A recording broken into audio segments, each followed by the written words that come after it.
Yo, and welcome back to the channel from a ridiculous 27 degrees at 7:45 in the morning, Nosy Be Island. It is Wednesday. That's the middle of the working week for me. Very nice indeed, even though I like to work every day. Oh well, woke up this morning and you'll never guess what. You really won't guess what. In fact, I'm not even going to tell you. I'll leave it to your imagination to what happened. But I woke up this morning and I got a big surprise. So, not even got to work yet. 85% humidity it is. 27 degrees and it feels like 33 apparently. Not surprised, it is hot out there, like. Very, very hot. Thunderstorms expected, but I'm calling it, guys. I'm going to call it. The rainy season's over. It's finished. There's no more rains to come. Look at those skies. Beautiful and blue. Very, very nice. Very nice indeed. Oh, so the where I'm building my building just down there, just further down the road where I'm building my 3-story building, there's a Rasta next door who's been at war with, some people would say with me, but I'm going to say he's been at war with himself. He seems to like to try and cause problems. He's actually electrified his roof. So look, because obviously we're in the process of working on the first floor, which is right next to where he's left his extended roof into my land. So he's thought, I know what I'll do. I'll put a complete electric current onto the roof. So if anybody touches the roof, they get electrocuted. One guy died from it. Like, he was found at 4 o'clock in the morning about a week and a half, 2 weeks ago in Nosy Be, fried because the guy who owned the chicken pen in his garden had electrocuted the chicken pen. So if anybody went there overnight, they'd be dead. And sure enough, some like literally 18, 21-year-old kid got electrocuted to death. It's legal in Madagascar. You can do that. You can just kill people by electrocuting them if they come on your land overnight, or you can cut them up if they try and steal a chicken and behead them. It's no problems. Like, it's all right. It's acceptable. But yeah, this Rasta electrified his roof, and then he come out the next morning. He's like, "This is my bush here. This is yours here. Make sure you don't go on this bit of the land at the front." And then he's put rocks right the way to the road here, so that I can't like sort of pull round into the driveway into the new garage I've built. Like, just petty bollocks. Like, what a little scumbag rat. You know what I mean? But I've said to me staff, I said yesterday, I said, or the day before, I said, listen, anybody who messes with me in Madagascar, they all seem to get a comeuppance. Is it a comeuppance? Comeuppance. They all seem to get, like, hell comes and attacks them.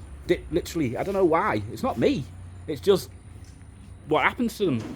Like, literally, one member of staff caused me a load of problems about 1.5 years, 2 years ago. Oh, and it might have been a little bit longer than that. And a guy called Roger, another Rasta. You should never deal with Rastas in Madagascar. It's a bad plan. They're not real Rastas. They're not true Rastas. They just think they're Rastas. They smoke a bit of weed, grow the hair a little bit long than that. But that doesn't make you a Rasta. But they think it does. And this guy in Tulia, I've given him a job as manager. He started rooting through the till in my bar, feeding himself out the till. He's started giving his friends drinks out the bar and that. And then he started selling the drinks as well and pocketing the cash. And he just ran the business to nothing. Like, and I said, listen, I don't know what you've done. He was a good friend of mine. I looked after him like a brother. Anyway, he's decided like he's going to take me to justice, because I said, listen, you have to stop working. I can't run this bar anymore. You've emptied it of all the stock. You've emptied it of all the money. You're going to have to stop working. That's it. We're done. We're finished. So he's took me to the tribunal, like to the justice for the unfair dismissal. And he said like he said to the justice in the tribunal, like in the court like case sort of thing. He said, yeah, he's smuggling tortoises and that. He's taking them because there's a business in it from Tulia. There's loads of them down there. And take them to the capital. You can sell them as pets. So and make a big profit. But if you get caught smuggling tortoises, it's worse than smuggling heroin. in Madagascar. You get absolutely slaughtered for it. So he said, I'm doing that. And then he said I treated him like a slave. I never paid him, and all this. I just gone to the tribunal the day before. I said, listen, there's £80, right? Tell him he's got two choices. He can either accept the £80 and move on with his life, or if he doesn't want to accept the £80, you keep hold of the £80 and I'll come back and collect it tomorrow after the court case. Because I ain't got time to go to the court case.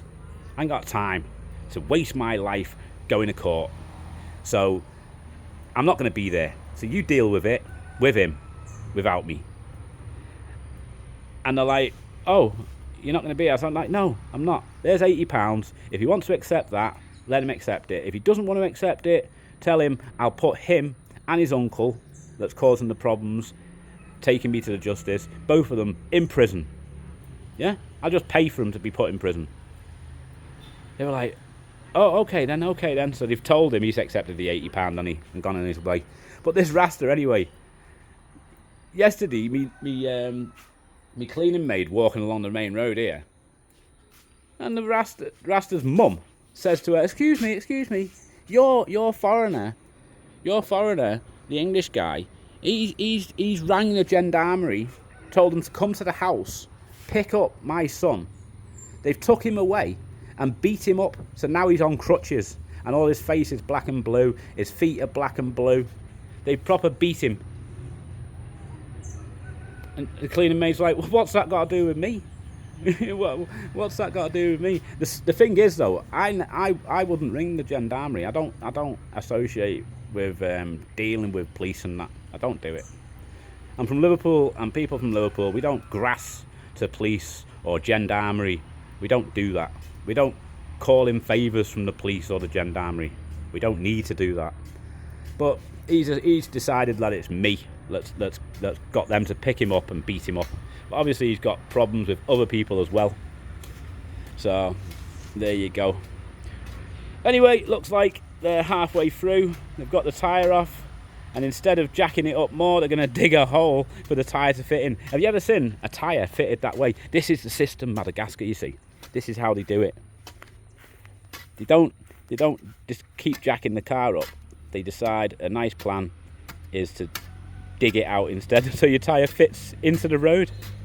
That is ridiculous. But I'm not going to say anything about it, like, I'm just going to accept it. You need to be careful you don't rock that car, like, because that'll come straight off that jack, you know. Be careful. Make sure he doesn't get underneath the car either, or anywhere close to it. Don't want to be liable for that. Yeah, so been putting me fence in at my other land anyway, and that's going quite well. Quite happy there, but there is a bit of a problem. I'll do another video when I get there once these guys fix me car. I'd explain that situation, because that is a mess, just like most land deals and that, and land transactions and boundary disputes in Madagascar. They're everywhere. So that's going to be a fun story to tell you of what's going down there. But it's going well so far, no problems. Let's cross my fingers that no problems happen today. There you go. Thanks for watching. As for the Rasta, we get to what he got what he deserved, didn't he, for now. Act like a twat, you get treated like a twat. I'm out of here. Thanks for watching.